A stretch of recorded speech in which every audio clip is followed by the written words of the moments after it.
Wife? Oh, she doesn't do anything. Just stays home. Jordan's voice carried across the ballroom, casual and dismissive. 200 faces turned toward Camille. She stood frozen, champagne flute trembling in her hand. Heat crept up her neck, fury rising in her chest like a tide. But she didn't move, didn't speak. She'd built this company, every inch of it, and he had no idea. Marcus Sullivan's voice cut through the murmur, loud, mocking. That's right. Can't have a black wife sitting around doing nothing and still expecting respect. Laughter erupted from his table. Camille's jaw clenched. She was right to be angry, right to want to burn this lie down. Some women are just parasites, Marcus continued, louder now. They marry successful men and coast, the crowd whispered. Someone muttered, What did he expect? Marrying someone like her? Camille set her glass down slowly. She smoothed her navy dress and lifted her chin, meeting Marcus's eyes across the room. She smiled. Tonight they'd find out exactly what happens when you underestimate a black woman who's been silent too long. 3 hours earlier, Camille had walked into the Grandview Hotel ballroom wearing that same navy dress. No diamonds, no designer handbag, nothing that screamed wealth or power. She'd chosen the outfit deliberately. She always did. In a room full of peacocks, she preferred to be the shadow. It was safer that way, quieter. And for 3 years it had protected the one thing she thought mattered most, her marriage. She'd taken a seat at table 14 near the back, far from the VIP section where Jordan sat with his colleagues. He looked happy there, laughing with the sales team, his smile wide and easy. He belonged. That's what she'd told herself for so long, that by staying invisible, she was letting him shine. A young woman in a tight red dress leaned toward Jordan, her voice carrying across the table. So, Jordan, what does your wife do? Camille watched her husband shrug, his expression somewhere between embarrassed and indifferent. She stays home. Nothing special, really. The woman nodded sympathetically, as if Camille were some burden he had to carry, as if being a black woman without a visible career made her less than. Camille sipped her champagne. She didn't flinch. She'd heard variations of this before, at family dinners, at Jordan's office parties, even from his mother. The assumption was always the same. She was decorative at best, a liability at worst. When she finally stood and walked toward Jordan's table, a tall man with sharp features and an expensive suit looked up. Marcus Sullivan, director of sales. She recognized him from the quarterly reports. Aggressive numbers, aggressive personality, aggressive everything.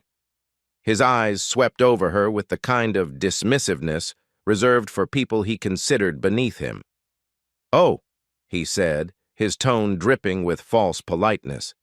"Jordan's wife. I heard you don't work." It wasn't a question. It was a judgment.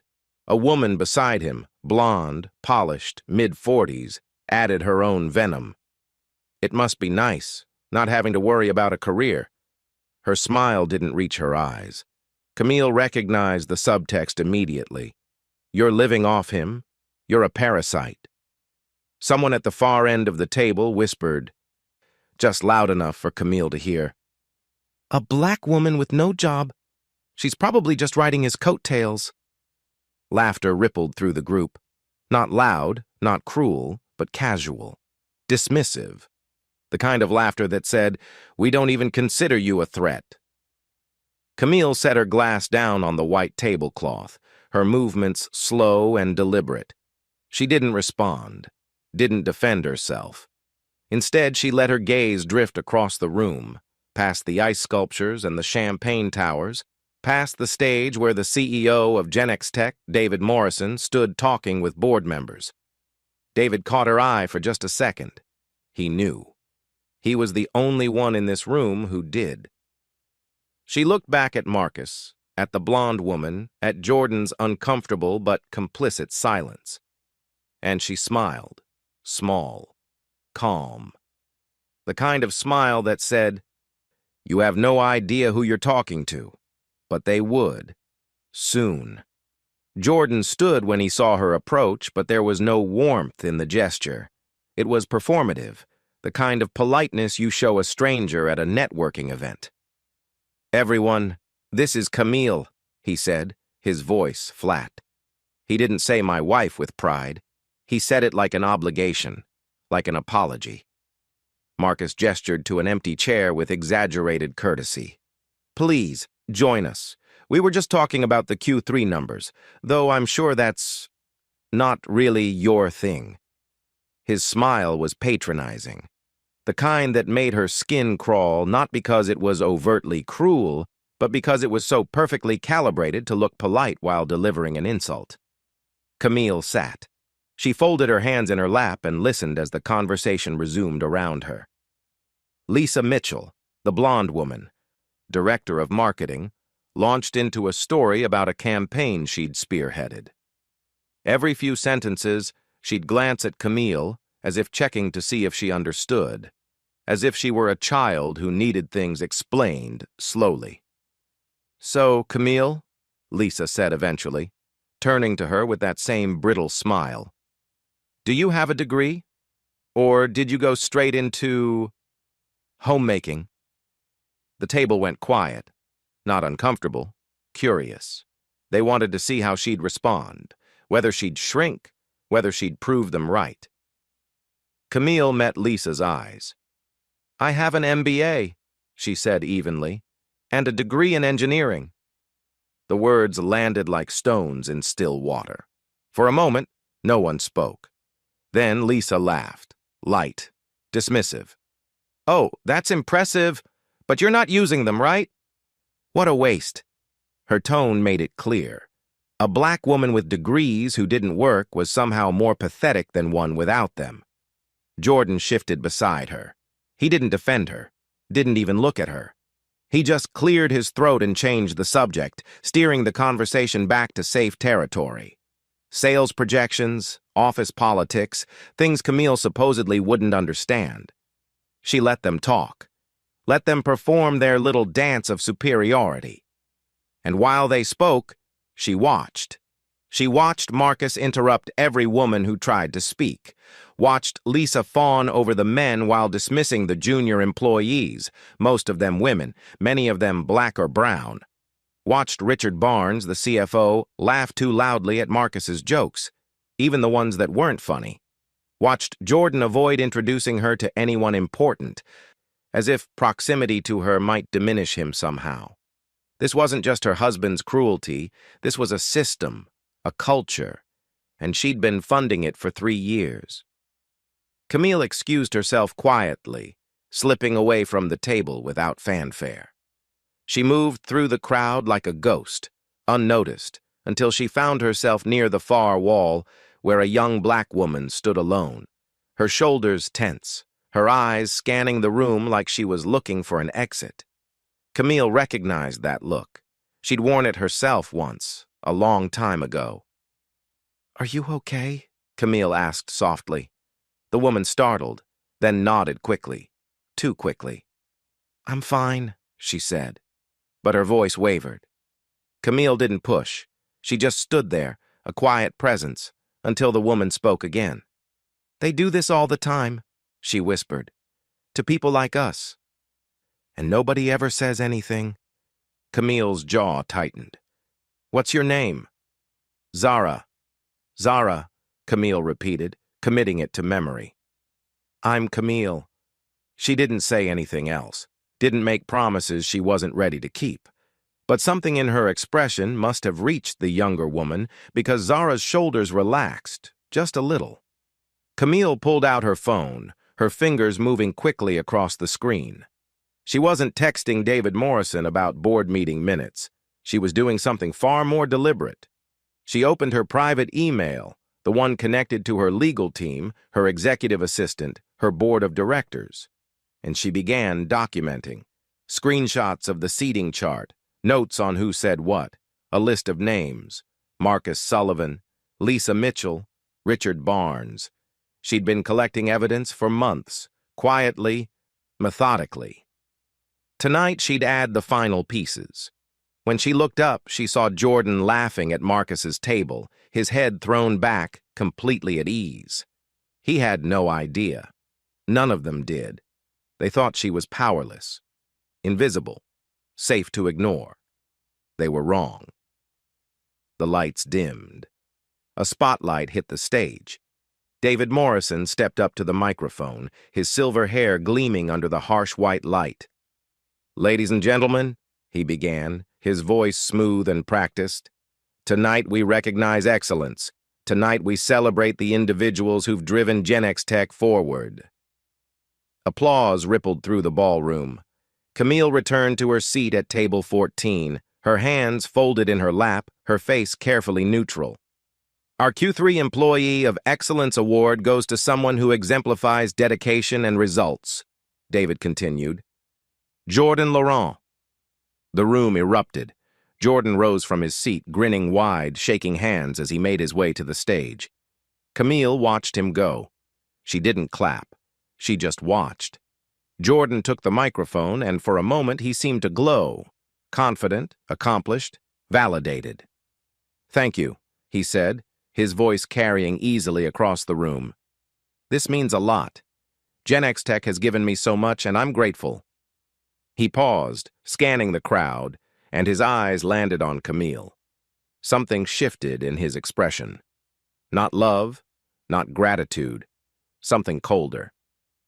"I also want to say," he continued, his tone casual, almost careless, "that success takes sacrifice. A man has to be the pillar of his family. My wife doesn't earn a dollar, but at least she knows her place. Taking care of the home." The applause was scattered this time, uncertain. Some people clapped because they didn't know what else to do. Others shifted uncomfortably in their seats. But Marcus Sullivan stood, clapping loudly, his voice booming across the room. "That's right, Jordan. A man has to be strong. Can't let a black wife walk all over you." Laughter erupted from his table, sharp, ugly laughter that sliced through the room like a blade. Camille's fingers tightened around the napkin in her lap. Her face remained still, but her heart was hammering. She felt the weight of 200 pairs of eyes, some pitying, some amused, some simply indifferent. Lisa Mitchell leaned over to whisper something to the woman beside her, and they both glanced at Camille, smirking. Richard Barnes chuckled into his drink. Jordan descended the stage, trophy in hand, and the evening resumed. But Camille didn't move. She sat there frozen, as the world spun around her. 3 years. 3 years she'd hidden who she was to protect this man's ego. 3 years she'd let him believe he was the successful one, the powerful one, because she thought it would make him happy. Make them happy. And this was how he repaid her. She stood slowly, smoothing her dress, and walked toward the front of the room. Conversations faltered as she passed. People turned to watch. Jordan, still basking in the glow of his award, looked down at her with a mixture of confusion and irritation. "What are you doing?" he hissed under his breath. "Go sit down." Camille stopped in the center of the ballroom under the chandelier, where everyone could see her. She turned to face the crowd, her voice steady and clear. "I have a question," she said. "Does anyone here believe that black women don't deserve power?" Silence. Heavy, suffocating silence. Marcus broke it with a sharp laugh. "What the hell is this? Lady, you need to leave. This isn't a place for people who—" He didn't finish the sentence, but the implication hung in the air. "People like you. People who don't belong." Camille pulled out her phone. Her fingers moved quickly, deliberately. She opened her email app and typed a message to the entire board of directors, copying the legal department. "Systematic harassment documented. Prepare full employee complaint records. Marcus Sullivan, Lisa Mitchell, Richard Barnes. Legal action imminent." She hit send. Then she looked up, her gaze sweeping across the room, landing on each face that had dismissed her, ignored her, laughed at her. "I've been watching," she said, her voice calm but laced with steel. "For 3 years, I've watched how this company treats black women, How you promote men who harass, how you reward people who demean others, how you build a culture that punishes anyone who doesn't fit your narrow definition of success. She paused, letting the words sink in. These aren't isolated incidents. This is a system, a pattern. And tonight I'm asking, do you know who you're dealing with? Jordan's face had gone pale. Camille, stop! You're embarrassing yourself. You're embarrassing me. She looked at him, really looked at him. And for the first time in years, she saw him clearly. Not the man she'd fallen in love with, not the man she'd tried to protect, just a man, small, scared, cruel. No, Jordan, she said softly. You embarrassed yourself. Jordan moved fast, too fast. He grabbed Camille's wrist, his grip tight enough to hurt, and tried to pull her toward the exit. What the hell are you doing? His voice was low, dangerous, the kind of tone he'd never used with her before. Or maybe he had, and she'd just been too willing to ignore it. You're making a scene. You're making me look bad. Camille jerked her arm free, and the movement was so sharp, so definitive, that several people nearby gasped. I'm making you look bad? Her voice was quiet, but it cut through the noise like a knife. Jordan, you just called me useless in front of 200 people. I didn't... He stopped himself, realizing how it sounded. I was just joking. You're too sensitive. You always do this, blow things out of proportion. She stared at him. 3 years of excuses, 3 years of being told she was overreacting, too emotional, too much. And in that moment, something inside her finally broke. Not shattered, broke clean. Like a bone setting itself after years of being crooked. You weren't joking, she said. You meant every word. Marcus appeared beside Jordan, his expression a mix of amusement and aggression. He was enjoying this. Jordan, man, you need to handle your wife. This is embarrassing. Then he turned to Camille, his eyes cold. Lady, I don't know what your problem is, but this is a corporate event. It's not a place for people who don't belong. So why don't you do everyone a favor and leave? Camille didn't flinch. She pulled out her phone again, opened her personal social media account, an account she rarely used, one with only a few hundred followers, mostly industry contacts and old college friends, and hit the live stream button. The camera was angled low, showing the crowd but not her face. Not yet. Recording live, she said calmly. Let's see what happens next. Marcus's face darkened. Are you serious? Turn that off. No. Lisa Mitchell pushed through the crowd, her heels clicking sharply against the marble floor. She positioned herself beside Marcus, arms crossed, her expression dripping with condescension. Okay. I don't know what kind of stunt this is, but it's pathetic. You're a woman with no career, no achievements, trying to hijack your husband's moment because you're jealous. It's honestly sad.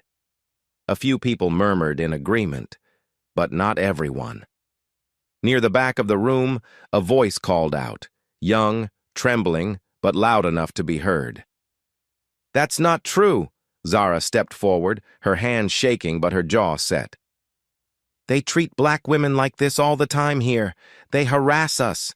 They pass us over for promotions. They make us feel like we don't belong. And nobody ever does anything about it. Marcus whipped around to face her, his expression turning venomous. You need to shut your mouth right now. You're still on probation, kid. You really want to throw away your career for this? Zara hesitated, her courage wavering. But then 2 other women stepped forward. Both black, both young, both clearly terrified but determined. She's right, one of them said. We've all experienced it. We've been documenting it, the other added quietly. Richard Barnes, who'd been watching from the sidelines, finally spoke up. His voice was smooth, authoritative, the kind of voice used to being obeyed. Jordan, this is getting out of hand. Control your wife, or I'll have security remove her. This is a professional environment, and she's disrupting it. But the crowd was shifting now. Some of the executives were whispering to each other, their expressions uncertain. A few junior employees were pulling out their phones, recording. The dynamic in the room was changing, no longer unanimous contempt, but something messier. Division, doubt. An older woman, someone Camille didn't recognize, probably mid-level management, spoke up hesitantly. I mean, maybe we should listen? If multiple people are saying there's a problem— There's no problem, Marcus snapped. Just a bunch of people who can't handle corporate culture. If you can't take the heat, get out of the kitchen. Lisa nodded sharply. Exactly. Some people just aren't cut out for this world. And instead of accepting that, they blame everyone else. The room was splitting now, visibly. On one side, the executives, the senior managers, the people who'd built their careers on this system. On the other, the junior employees, the women, the people of color. Anyone who'd ever felt the weight of that system pressing down on them. Jordan looked around, panic creeping into his eyes. This wasn't supposed to happen. His wife was supposed to be quiet, invisible, manageable. "Camille, please," he said, and for the first time there was something like desperation in his voice. "Just stop. We can talk about this at home." "No," Camille said. "We're talking about it here, now." Marcus took a step closer to Camille, close enough that she could smell the whiskey on his breath. "You want to know who you're messing with? I've been with this company for 15 years. I've closed deals worth millions. I know people, important people. And you?" He laughed, sharp, cruel. "You're nobody. You're just some woman playing dress-up, pretending to matter." The room went silent. Even the people on Marcus's side seemed uncomfortable now. That was too far, too explicit, too ugly. Camille didn't move, didn't speak. She just reached into her handbag and pulled out a slim metal badge, the kind given to executives, embossed with the company logo. But this one was different, heavier, more ornate, and engraved across the top in elegant script. Camille D. Laurent, founder and CEO, Genextech Holdings. She held it up, letting the light catch it. Nobody laughed. Nobody moved. Jordan's face went white. What is that?" Marcus squinted at the badge, then shook his head, forcing out a laugh that sounded hollow even to him. "That's fake. You bought that online or something. You can't seriously expect us to—" Camille pulled out her phone and dialed. She put it on speaker. It rang twice before a familiar voice answered. "Camille?" David Morrison's voice was calm, professional. "I'm on my way to the stage. 2 minutes." She hung up. Then she turned to the crowd, her voice cutting through the chaos like a bell. "My name is Camille Laurent. I own 78% of Genextech Holdings, the parent company of Genextech. I founded this company 6 years ago with 2 partners and a dream. I've been silent for 3 years because I wanted to protect my marriage. I didn't want my husband to feel like he was living in my shadow." Her voice hardened. "But tonight, in front of 200 people, he called me useless.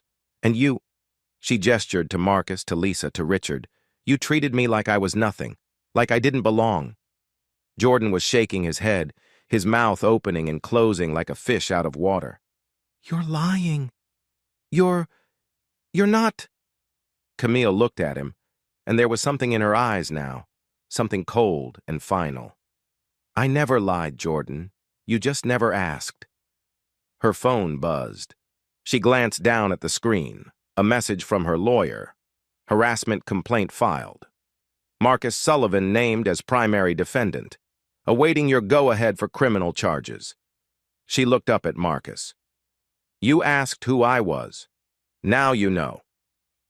The live stream counter on her phone ticked past 50,000 viewers. David Morrison stepped onto the stage, his presence commanding immediate attention. The murmur of the crowd died down as he adjusted the microphone, his expression serious, almost grave. He held an iPad in his hands, and when he looked out at the room, his gaze found Camille first, steady, respectful, apologetic even. "Ladies and gentlemen," he began, his voice cutting through the tension like a knife through fog. "I need to clarify something that has become painfully necessary tonight." He tapped the screen of his iPad, and the large display behind him flickered to life. An email appeared, official, formatted with the Genex Tech Holdings letterhead dated 3 months prior. The subject line read, "Board Resolution, Confirmation of Ownership Structure." David read aloud, his voice clear and deliberate. "Ms. Camille D. Laurent is the founder and majority shareholder of Genex Tech Holdings, owning 78% of all issued shares. She has held this position since the company's inception in 2019. All major strategic decisions, all executive appointments, and all financial allocations above $1 million require her final approval." He paused, letting the words settle over the room like snow. "This email was signed by all 12 members of the board of directors, including myself." The silence was absolute, the kind of silence that feels physical, like the air itself has stopped moving. Jordan staggered backward, his hand gripping the edge of a table for support. His face had gone from white to gray, his eyes wide and unseeing. "No," he whispered. That's not possible. You're lying. She's lying." David didn't look at him. He kept his eyes on the crowd. "I am not lying. And neither is she." He scrolled to another document on the screen, a corporate registry filing, public record, showing Camille's name as the principal shareholder. Then another, a Forbes article from 2 years ago, listing Genex Tech Holdings among the fastest-growing private equity firms in the country. And there, in a single line buried in the middle of the text, founded by Camille Laurent, the firm remains privately held and largely out of the public eye. Marcus Sullivan stood frozen, his mouth hanging open, his face slick with sweat. His hands trembled at his sides. I didn't know. Nobody told me." "Nobody told you because you never asked," Camille said, her voice calm, almost gentle. "You assumed. You looked at me, a black woman in a simple dress, sitting at the back of the room, and you decided I was nothing. You decided I didn't matter." She took a step forward, and the crowd parted for her like water. "But Marcus, I've been watching you for 2 years. I know about the 7 women you've harassed. I know about the promotions you've blocked because the candidates were black or female. I know about the racist jokes you make in the break room when you think nobody important is listening." Marcus opened his mouth to protest, but no sound came out. His bravado had evaporated, leaving only a man who suddenly realized he was standing on the edge of a cliff. Camille turned to Lisa Mitchell. "And you, Lisa. You've built your entire career on tearing other women down. You smiled at me tonight and asked if I had a degree, not because you cared, but because you wanted to humiliate me. You wanted to prove I was less than you." Lisa's face had gone pale. Her perfectly painted lips pressed into a thin, bloodless line. "I have your emails, Lisa. The ones where you told HR not to hire qualified black candidates because they wouldn't be a good cultural fit." Lisa took a step back, shaking her head. "That's taken out of context. Is it?" Camille's voice was ice. "Because I also have the messages you sent to your team, mocking a junior employee for her accent. Her name was Zara." Zara, standing near the edge of the crowd, let out a shaky breath. Tears streamed down her face, but she didn't look away. She didn't hide. Camille turned, finally, to Jordan. He was still standing there, swaying slightly, his trophy clutched in one hand like a lifeline. She looked at him for a long moment, and the weight of 3 years, 3 years of silence, of compromise, of making herself smaller so he could feel bigger, pressed down on her chest. But she didn't break. She didn't cry. She just spoke. "Jordan, when we got married, you told me you loved me for who I was. But you never asked who I was. You never wanted to know. You wanted a wife who stayed home, who didn't challenge you, who made you feel like the successful one." Her voice was steady, but there was something raw beneath it, something that hurt to hear. I gave you that. I hid my company, my work, my entire identity because I thought it would make you happy. I thought it would make us happy." She paused. "But tonight, you stood on that stage and called me useless. You told 200 people that I contribute nothing, that I'm dead weight." Jordan's face crumpled. "I didn't mean it like that. I was trying to be funny." "You know I didn't mean—" "Yes, you did." Camille's words were quiet, but they landed with the force of a hammer. "You meant it. And even if you didn't, it doesn't matter. Because you said it anyway." She reached into her purse and pulled out her wedding ring, a simple gold band, elegant and understated. She held it up for a moment, letting the light catch it, and then she set it down on the table beside Jordan's trophy. The sound of metal hitting wood echoed through the room. "I'm done protecting you," she said. "I'm done protecting this marriage, and I'm done pretending that silence is the same as strength." Zara stepped forward, followed by the two other women who'd spoken up earlier. They stood beside Camille, their presence a quiet but undeniable statement. Zara's voice was soft, but it carried. "Thank you," she said, her voice breaking. "Thank you for believing us, for seeing us." Camille placed a hand on Zara's shoulder, her expression softening for the first time all night. Then she turned back to the crowd, her voice ringing out clear and strong. "Effective immediately, GenXTech will implement a zero-tolerance policy for harassment, discrimination, and retaliation. Every employee, regardless of position, will undergo mandatory diversity and inclusion training. And anyone found violating this policy will be terminated. No exceptions." David Morrison nodded, stepping forward to stand beside her. "The board has already approved these measures. We failed to protect our employees. That ends tonight." The applause started slowly. One person, then another, then a wave of sound that filled the ballroom. It wasn't universal. Some people stood with their arms crossed, their faces hard. But most of the room was clapping. Some were standing.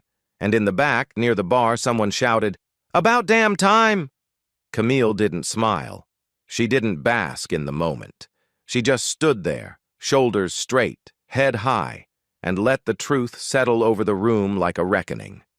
Jordan was still staring at the ring on the table, at the empty space where his wife used to be. The security team arrived within minutes. Two men in dark suits, earpieces in, expressions professionally neutral. They didn't make a scene. They didn't need to. Marcus Sullivan was escorted out through a side door, his shoulders hunched, his earlier bravado completely gone. A few people watched him leave. Most didn't. He'd become invisible in a way he'd never experienced before. Not pitied, not feared, just irrelevant. But Camille wasn't finished. She stepped back up to the microphone, her voice steady and clear. "I want to be transparent about what happens next," she said. "Marcus Sullivan has been terminated, effective immediately. But termination isn't enough. Over the past 18 months, I've been working with our legal team to document systematic harassment within this company. We have testimony from 7 women, employees who were afraid to come forward because they knew the system wouldn't protect them." She paused, letting that sink in. They were right to be afraid. The system failed them. I failed them by staying silent. The room was silent now, the earlier applause replaced by something heavier: accountability. "Marcus Sullivan will face criminal charges for workplace harassment and creating a hostile work environment. The district attorney has already been briefed.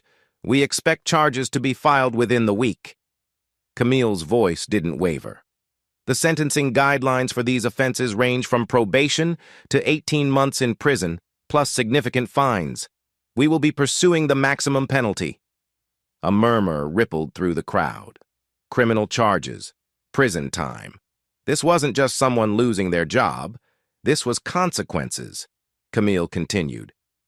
"Lisa Mitchell and Richard Barnes have been suspended indefinitely, pending a full investigation into their roles in enabling and participating in discriminatory practices. If the investigation confirms what we already suspect, they will also face termination and potential legal action." Lisa. still standing near the back of the room, looked like she might collapse. Richard had already left, slipped out sometime during Camille's speech, unwilling to face what was coming. David Morrison stepped forward again, his expression grave. On behalf of GenXTech and GenXTech Holdings, I want to issue a formal apology. We failed to create a safe, equitable workplace. We allowed toxic behavior to flourish because it was easier than confronting it. That ends now. We will be conducting a company-wide audit of our hiring, promotion, and disciplinary practices. We will be bringing in external consultants to ensure accountability. And we will be establishing an anonymous reporting system so that employees can raise concerns without fear of retaliation. The applause this time was different, more somber, more thoughtful. People weren't celebrating, they were witnessing a reckoning. Camille's gaze swept across the room one last time before landing on Jordan. He was still standing there, frozen, his trophy on the table beside her wedding ring. She walked over to him slowly, and the crowd parted in silence. "Jordan," she said quietly, so only he could hear. "You're not being fired, but you're being reassigned. You'll be moving to a junior technical support role effective next week. Your salary will reflect the new position." She paused. "The board voted unanimously. Your public humiliation of the company's founder constitutes a severe violation of our code of conduct." Jordan's mouth opened, but no sound came out. His face had gone pale again, his hands trembling. "Camille, please. I'm sorry. I didn't know. If I'd known, if you'd known, you would have treated me differently," Camille finished for him.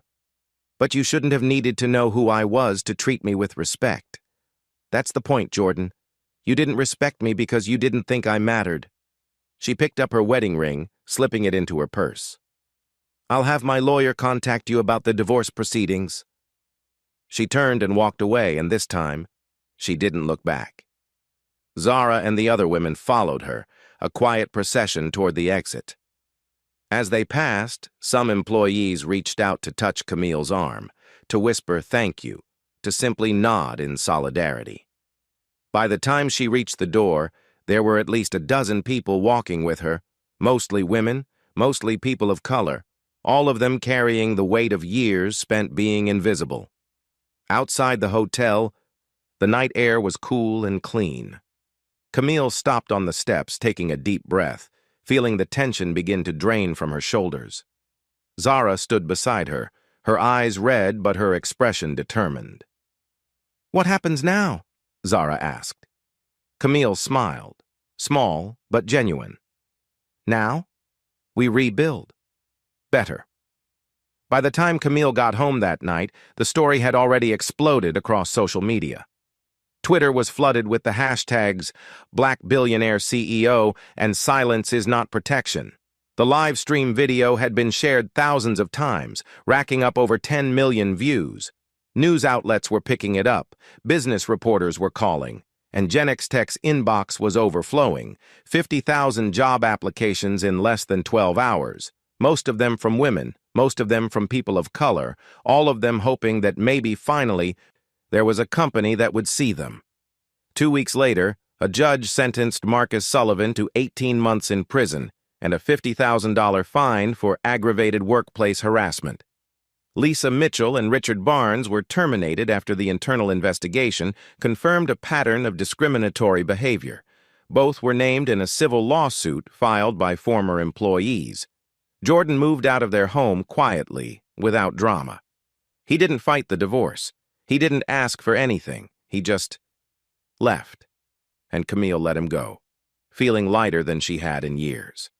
GenXTech became a case study. Universities taught it in business ethics classes. DEI consultants held it up as an example of what real accountability looked like. And Camille, reluctantly at first, then with growing confidence, stepped into the spotlight she'd avoided for so long. Not because she wanted fame, but because she realized that visibility was its own form of power, and silence, no matter how well-intentioned, only ever protected the wrong people. 3 months after that night, Camille sat across from a Forbes journalist in her corner office, a space she'd finally allowed herself to occupy. Floor-to-ceiling windows overlooked the city, sunlight streaming in, catching the edges of the framed photographs on her desk. One showed her shaking hands with the mayor at a diversity initiative launch. Another captured her speaking at a women's leadership conference.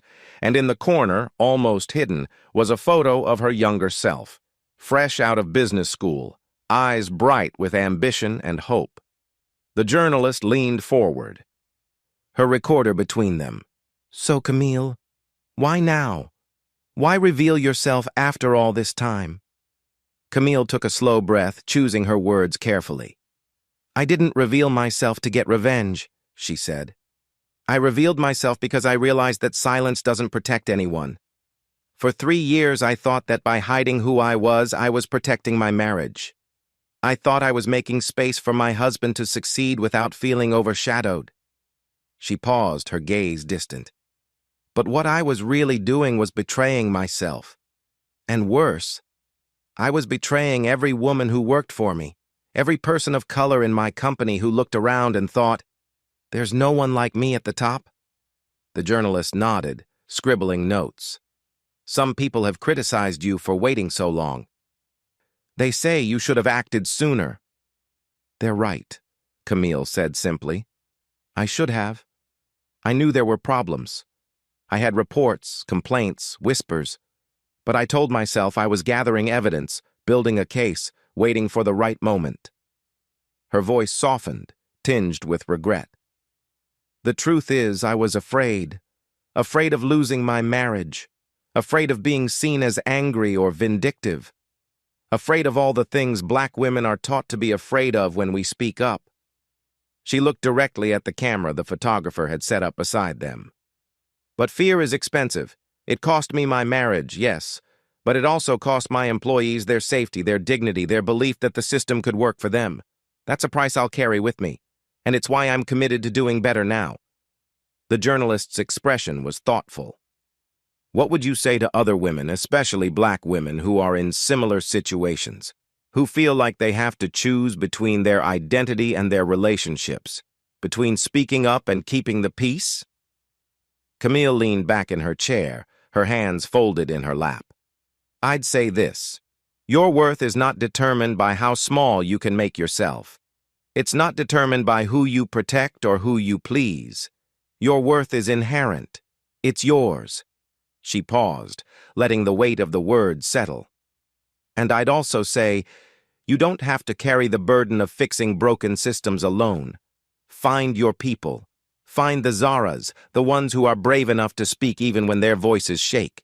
Stand with them. Let them stand with you." She glanced out the window at the city stretching below.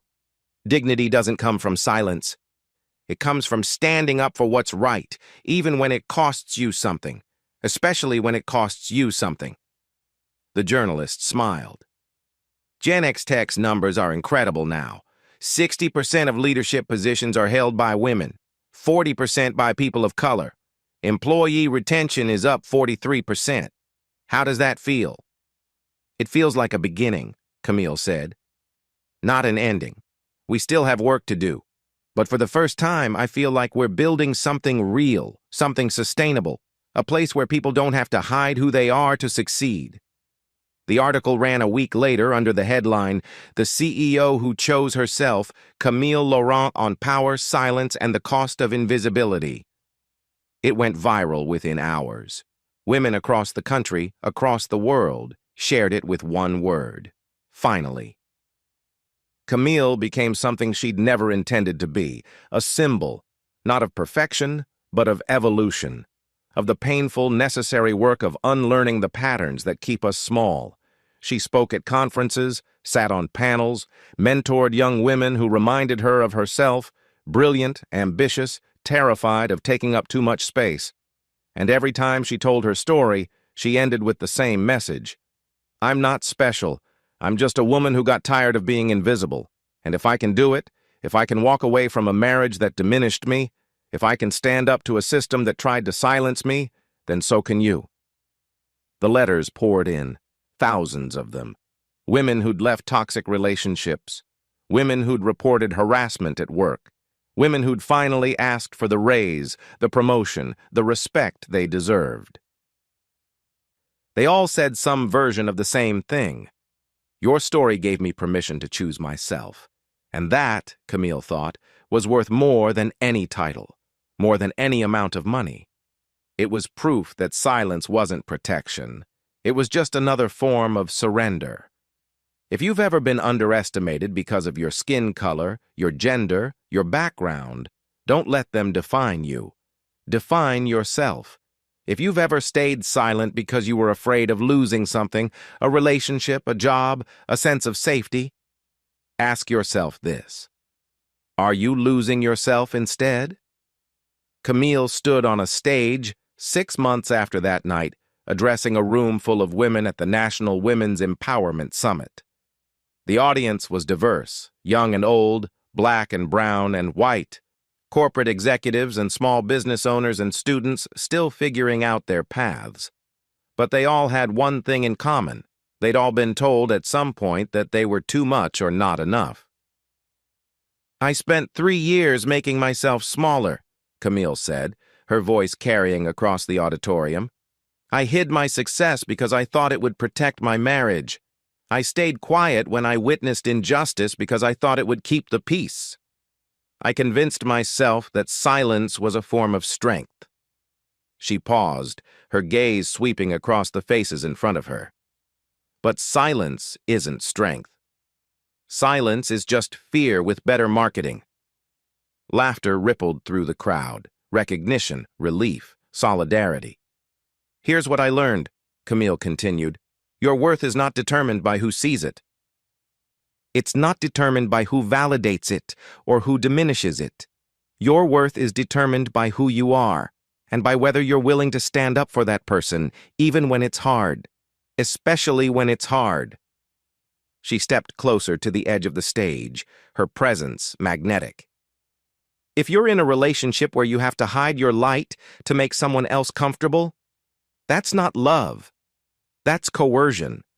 If you're in a workplace where you have to shrink yourself to survive, that's not professional culture. That's oppression. And you don't owe anyone your silence, not your partner, not your boss, not the system that benefits from keeping you small. The applause started, tentative at first, then building, then thunderous. Women stood, some with tears streaming down their faces, others with their fists raised. Camille let it wash over her, feeling the weight of their hope, their anger, their determination. So here's my challenge to you, she said, her voice cutting through the noise. Go home, look at your life, ask yourself, where am I making myself smaller? Where am I protecting people who don't protect me? Where am I choosing silence over truth? She smiled, sharp, knowing. And then decide, do you want to keep living that way? Or do you want to own your power? The room erupted again. Someone in the back shouted, "Own it!" And the chant spread, voices layering over each other until the whole auditorium was chanting, "Own it! Own it! Own it!" Camille waited for the noise to settle, then leaned into the microphone one last time. And one more thing, she said, her tone shifting, lighter now, almost playful. If someone ever calls you useless, she paused for effect, her smile widening. Make sure they're not working for you, because if they are, you get to remind them exactly who signs their checks. The laughter was immediate, cathartic. It was the kind of laughter that releases tension, that transforms pain into power. Camille grinned, and for a moment, she looked like the woman she'd been 3 years ago, before the hiding, before the silence, free. The screen behind her lit up with text, bold white letters against a black background. Your worth is not determined by who sees it. It's determined by who you are. Stand up, speak out, own your power. Camille stepped back from the microphone, the applause still ringing in her ears.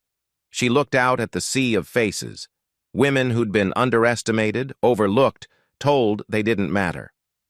Women who were choosing in this moment to believe something different. She thought about Jordan, about the ring she'd left on that table, about the years she'd spent hiding. She thought about Marcus, facing his prison sentence, about Lisa and Richard, their careers in ruins, about Zara, who now led Genex Tech's Diversity and Inclusion Department and was thriving. And she thought about herself, the woman she'd been and the woman she was becoming. Not perfect, not without regrets, but visible, unapologetic, free. As she walked off the stage, a young black woman approached her, her eyes wide with emotion. "Thank you," she whispered. "I've been thinking about leaving my job for months, but I was scared. After hearing you, I'm going to do it. I'm going to choose myself." Camille pulled her into a hug. "Good," she said. "The world needs you at full volume. Don't waste another day whispering."